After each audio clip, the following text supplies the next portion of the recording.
भैया आज का जो अपना टॉपिक है वो क्या है, बाइनरी नंबर को हेक्साडेसिमल नंबर में बदलना।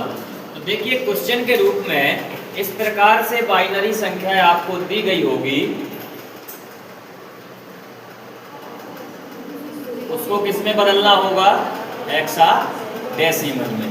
मान के चले आपके सामने ये हेडिंग नहीं दी गई है तो आप कैसे पहचानेंगे कि नंबर किस पद्धति में है, उसके आधार या बेस के अनुसार। इसका बेस कितना है, 2 है, तो ये संख्या किस पद्धति में है, बाइनरी पद्धति में है। इसका आधार कितना है, 16 है, तो संख्या किस पद्धति में है, हेक्साडेसिमल की पद्धति में है। जब भी किसी बाइनरी नंबर को हेक्साडेसिमल नंबर में बदलना होता है तो जैसे अभी इसके पहले आप बाइनरी से ऑक्टल में बदल रहे थे, लेकिन उसमें क्या करते थे, बाइनरी से ऑक्टल में बदलने के लिए 3-3 नंबर को बाहर निकालते थे। लेकिन यहाँ अपन को बदलना काई में है, हेक्साडेसिमल में।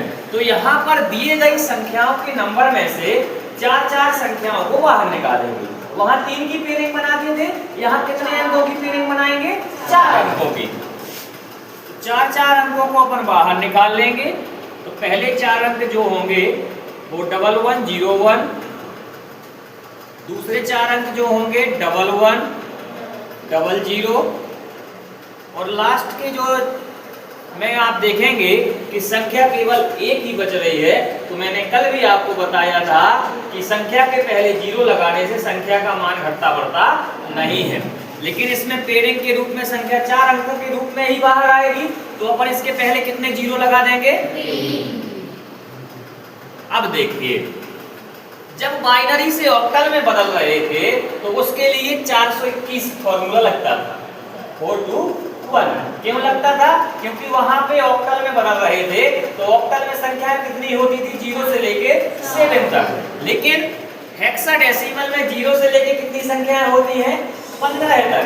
कितनी संख्या होती है, 15 तक। तो इसके लिए फॉर्मूला जो लगेगा वो लगेगा इस प्रकार से 8, 4 to 1।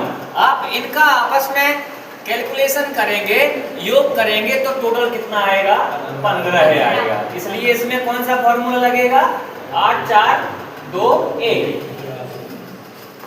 अगली बात समझ में।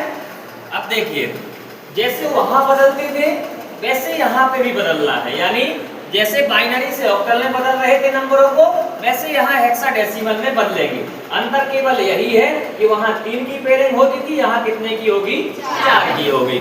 जहाँ पे 0 है तो वो संख्या क्या मानी जाती है, अपसेट। जहाँ पे 1 है वो संख्या क्या मानी जाएगी। देखिए इस फॉर्मूला के सामने इस संख्या का आप मिलान करेंगे तो 1 प्रेजेंट है, 2 प्रेजेंट है और 4 क्या है, अपसेंट है, 8 प्रेजेंट है।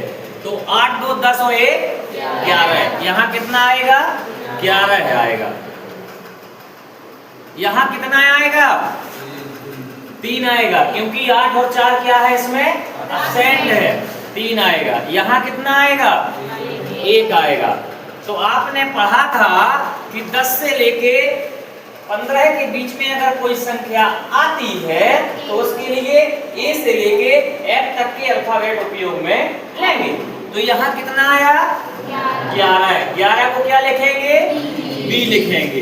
तो आपका आंसर क्या आएगा, 13B।